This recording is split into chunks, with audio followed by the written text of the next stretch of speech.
وَمَن يُشَاقِقِ الرَّسُولَ مِن بَعْدِ مَا تَبَيَّنَ لَهُ الْهُدَى وَيَتَّبِعْ غَيْرَ سَبِيلِ الْمُؤْمِنِينَ نُوَلِّهِ مَا تَوَلَّى وَنُصْلِهِ جَهَنَّمَ وَسَاءَتْ مَصِيرًا کہ جو شخص بھی رسول کی مخالفت کرتا ہے ہدایت واضح ہونے کے بعد، یعنی قرآن و حدیث کے دلائل آ جانے کے بعد، پھر وہ رسول اور اسے واضح ہو گیا کہ رسول کا یہ راستہ ہے، یہ طریقہ ہے۔ اور دوسری بات یہ فرمائی وَيَتَّبِعْ غَيْرَ سَبِيلِ الْمُؤْمِنِينَ، مومنین یعنی صحابہ کرام کو اور ان کے پیروکاروں کے راستے کو چھوڑ کر وہ لوگ کسی اور راستے کو اپنا مسلک بناتے ہیں، یتبع غیر سبیل المؤمنین، اور وہ پیروی کرتا ہے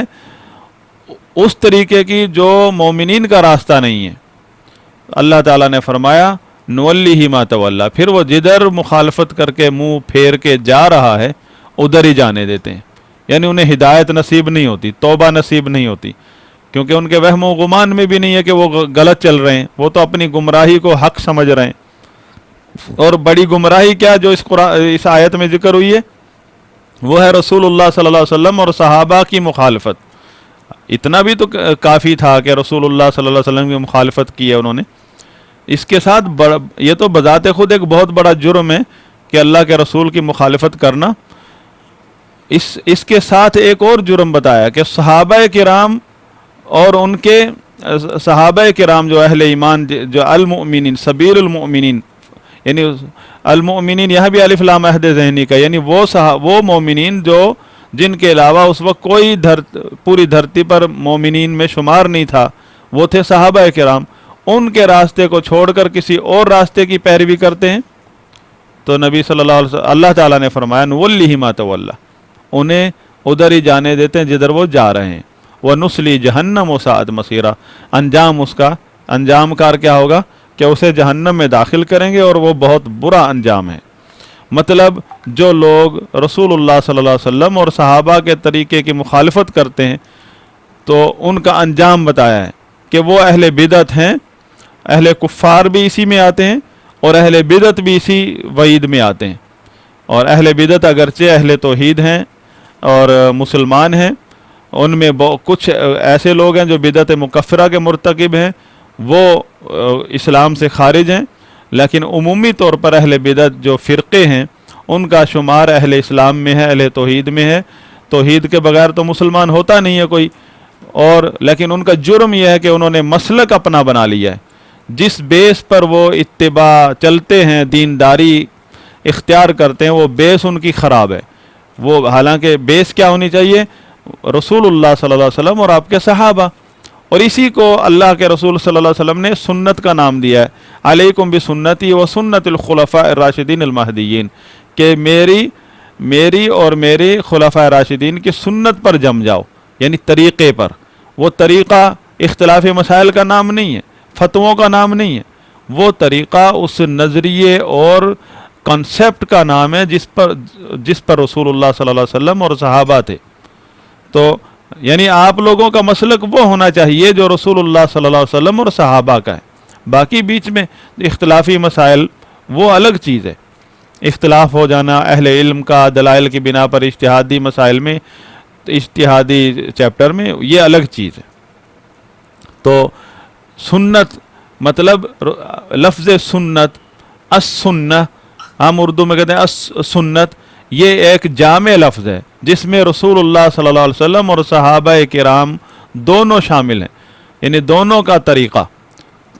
خالی یعنی لفظ جب ہم کہتے ہیں طریقہ، اس کا مطلب ہے طریقہ، تو مطلب کس کا طریقہ؟ رسول اللہ صلی اللہ علیہ وسلم اور صحابہ کا طریقہ۔ جو شخص رسول اللہ صلی اللہ علیہ وسلم کے ساتھ صحابہ کو نہیں لگاتا یا قرآن و حدیث کے ساتھ صحابہ کو نہیں لگاتا، وہ قرآن و حدیث کا مخالف ہے۔ اس کی وہ دعوت نہیں ہے جو رسول اللہ صلی اللہ علیہ وسلم کو اللہ تعالیٰ نے دی ہے، کیونکہ وہ تو کسی اور کنسیپٹ کی طرف لے جانا چاہتا ہے قرآن و حدیث کے ذریعے، قرآن و حدیث کے ظاہری نصوص کے ذریعے۔